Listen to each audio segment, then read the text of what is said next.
അല്ല, പുറമേ കാണിക്കുന്നില്ലെങ്കിലും ചേച്ചിയുടെ മനസ്സിൽ സഞ്ജയേട്ടനോട് ഇപ്പോഴും സ്നേഹമുണ്ടെന്ന് ഞങ്ങൾക്ക് നന്നായിട്ടറിയാം. അത് നിങ്ങളുടെ വെറും തോന്നലാ. ഒരിക്കൽ വേണ്ടാന്ന് വെച്ചത് ഇനി ഒരിക്കലും വേണ്ടാന്ന് തന്നെയാ അതിന്റെ അർത്ഥം. അങ്ങനെ എളുപ്പം എടുത്തു മാറ്റാൻ പറ്റുന്ന ഒന്നല്ലല്ലോ അത്.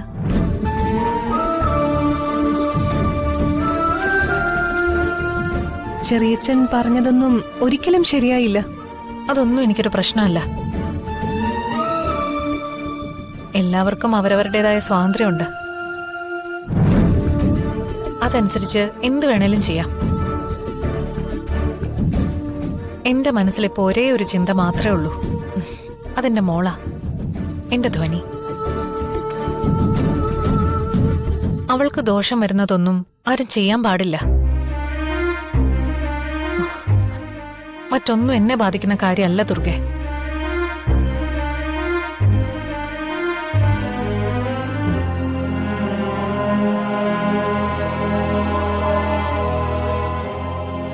നിങ്ങൾ ടെൻഷൻ ആവണ്ട. മറ്റാരേക്കാളും നന്നായി സഞ്ജയ് പൂർണിമയ്ക്ക് അറിയാം. ചേച്ചിയുടെ മനസ്സിൽ എന്തൊക്കെയോ തെറ്റിദ്ധാരണകളുണ്ടെന്ന് തോന്നുന്നു.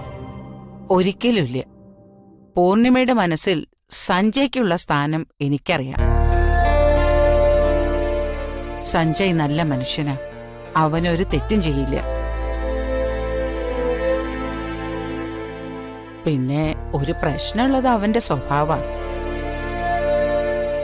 മുമ്പും ബിമ്പും നോക്കാതെ അപകടങ്ങളിൽ ചെന്ന് ചാടുന്ന ആ എടുത്തുചാട്ടം, അതാ അവർക്കിടയിലുള്ള പ്രശ്നവും. ഇത്രയൊക്കെ ആയ സ്ഥിതിക്ക് ഇനി അങ്ങനെ ചേട്ടൻ പെരുമാറുമെന്ന് എനിക്ക് തോന്നുന്നില്ല. അത് ഉറപ്പിച്ചു പറയാൻ പറ്റില്ലല്ലോ. അവൻ എന്തിനേക്കാൾ കൂടുതൽ അവന്റെ ജോലിയെ സ്നേഹിക്കുന്നുണ്ട്. അതിനുവേണ്ടി എടുത്തു ചാടി ചെയ്യുന്ന പല കാര്യങ്ങളും കൂടെയുള്ളവരെ അപകടത്തിലാക്കും. അതൊക്കെ മാറിയിട്ടുണ്ടാവും. അക്കാര്യം പൂർണ്ണ ചേച്ചിക്ക് ബോധ്യപ്പെട്ടാ അവർക്കിടയിലെ പ്രശ്നങ്ങൾ അവസാനിച്ചേനെ അല്ലേ? അങ്ങനെയൊക്കെ സംഭവിക്കണമെന്ന് എനിക്കും ആഗ്രഹമുണ്ട്.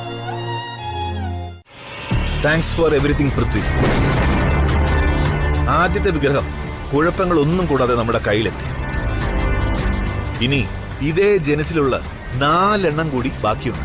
നിങ്ങളെടുത്ത ആദ്യത്തെ ആ വിഗ്രഹം എന്റെ കുടുംബക്ഷേത്രത്തിലെ. അതെ, അതെനിക്കറിയാലോ. അതുകൊണ്ടല്ലേ നിന്നെ കൊണ്ട് അവിടത്തെ കീയുടെ ഫോട്ടോ എടുപ്പിച്ചതും കാര്യങ്ങൾ ഇത്രയും എളുപ്പമായതും. വിഗ്രഹങ്ങൾ എടുക്കാനുള്ള ക്ഷേത്രങ്ങളുടെ ലിസ്റ്റ് നിനക്ക് അയച്ചു തന്നതല്ലേ? ആ സമയത്ത് ഞാൻ അത്രയൊന്നും ചിന്തിച്ചില്ല. തലമുറകളായി ആരാധിച്ചു വരുന്ന കുടുംബ പരദേവതയുടെ വിഗ്രഹമാണ് നഷ്ടപ്പെട്ടത്. അതിന് ഞാനൊരു കാരണക്കാരൻ ഓർക്കുമ്പോ മനസ്സിന് വല്ലാത്തൊരു ഭാരം പോലെ. ജഗത്താൻ എന്ന് മുതലാ വേദവതാൻ തുടങ്ങിയത്? കാരണവന്മാർ നമുക്കായിട്ട് സൂക്ഷിച്ചു വെച്ച കോടികളുടെ സ്വത്താ അത്. അതവിടെ ഇരിക്കുന്നത് കൊണ്ട് ഒരു പ്രയോജനവും നമുക്കില്ല. അത് വിറ്റ് ക്യാഷ് കയ്യിൽ വന്നാ നമുക്ക് ആഗ്രഹമുള്ളത് എന്തും നമുക്ക് നേടാം. പരദേവതയായാലും കുലദേവതയായാലും സാധിച്ചു തരേണ്ടത് നമ്മുടെ ആഗ്രഹങ്ങളല്ലേ? അതങ്ങനെ സംഭവിക്കുന്നു എന്ന് കരുതിയാ മതി. ഇപ്പൊ നിന്റെ സംശയങ്ങളൊക്കെ മാറി മനസ്സിനൊരു സുഖം തോന്നുന്നില്ലേ? എനിക്കൊരു സുഖവും തോന്നുന്നില്ല. വിഗ്രഹം നഷ്ടപ്പെട്ട കാര്യം അറിഞ്ഞപ്പോൾ തൊട്ട് മനസ്സിലൊരു പേടി കയറി തുടങ്ങിയിട്ടുണ്ട്. എല്ലാം അവസാനിക്കാൻ പോവാണെന്നുള്ളൊരു തോന്നല് പോലെ. ഞാൻ എന്തൊക്കെയാ ചെയ്തെന്ന് ഇവിടെ ഉള്ളവരെ അറിഞ്ഞാ പിന്നെ എനിക്ക് നിലനിൽപ്പില്ല. ആവശ്യമില്ലാത്ത കാര്യങ്ങൾ ആലോചിച്ച് നിന്റെ മനസ്സിനെ കുഴപ്പിക്കാതെ കിട്ടാൻ പോകുന്ന സൗഭാഗ്യങ്ങൾ ഓർത്ത് സന്തോഷിക്കേ. വിഗ്രഹം എടുത്തവന്മാർ നിന്നെ തേടി വരും. അത് ഒളിപ്പിക്കാനുള്ള ഏർപ്പാടുകൾ ചെയ്തു കൊടുക്കണം. അതൊന്നും എനിക്ക് പറ്റില്ല. ഇതൊന്നും അംഗീകരിക്കാൻ എന്നെ കൊണ്ട് പറ്റില്ല. പറ്റിയില്ലെങ്കിൽ നീ അകത്തു പോവും.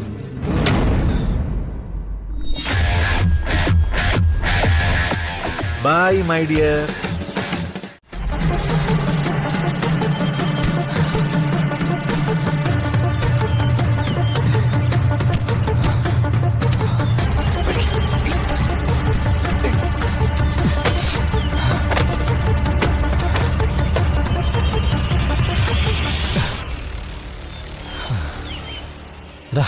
ആ ഫോണിലെ സിം ഇട്. ആ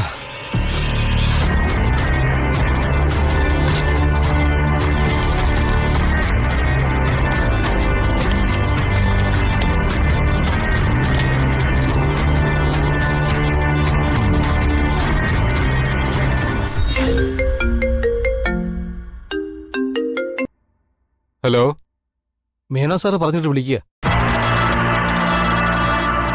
ഒളിച്ചു കഴിയാനുള്ള സ്ഥലം സാർ അറേഞ്ച് ചെയ്യുമെന്നാ മേനോ സാറ് പറഞ്ഞത്. മനസ്സിലായി. നിങ്ങൾക്ക് വേണ്ട സ്ഥലം സെറ്റ് ചെയ്തിട്ട് ഞാൻ തിരിച്ചു വിളിക്കാം. ആ തിരിച്ചു വിളിച്ചാൽ ഈ നമ്പറിൽ കിട്ടുമല്ലോ അല്ലേ? ആ കിട്ടും സാർ. പക്ഷേ ഒന്ന് പെട്ടെന്ന് വേണം. ഇവിടെ ഇരിക്കുന്നത് റിസ്കാ. ശരി, ഓക്കെ. ഞാൻ എത്രയും പെട്ടെന്ന് സെറ്റ് ചെയ്തിട്ട് വിളിക്കാം. ആ ശരി സാറേ. ശരി. വിളിക്കാന്ന് പറഞ്ഞിട്ടുണ്ട്.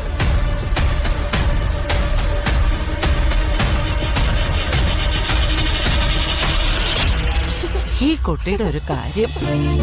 കഴിക്കും മോളെ. ആ, മുത്തശ്ശി എങ്ങനെ ഓടിക്കല്ലേ മോളെ?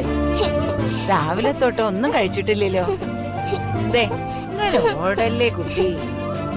മോളെ എന്തത്? ദേ നല്ല കുട്ടിയല്ലേ? മുത്തശ്ശിയല്ലേ തരുന്നത്? മുത്തശ്ശിക്ക് കാല് വയ്യാന്ന് മോൾക്ക് അറിയുന്നല്ലേ? മുത്തശ്ശി എങ്ങനെ ഇട്ട ഓടിക്കല്ലേ? ഇവിടെ എന്താ മോളെ ഇങ്ങനെ? ഓ, ഈ കുട്ടിയുടെ ഒരു കാര്യം. ദേ നീ വെറുതെ മുത്തശ്ശി എങ്ങനെ ഇട്ട് ഓടിക്കരുത് മോളെ. നിക്ക് മോളെ. മുത്തശ്ശിക്ക് കാല് വയ്യാന്ന് മോളൊക്കെ അറിയണതല്ലേ മോളെ?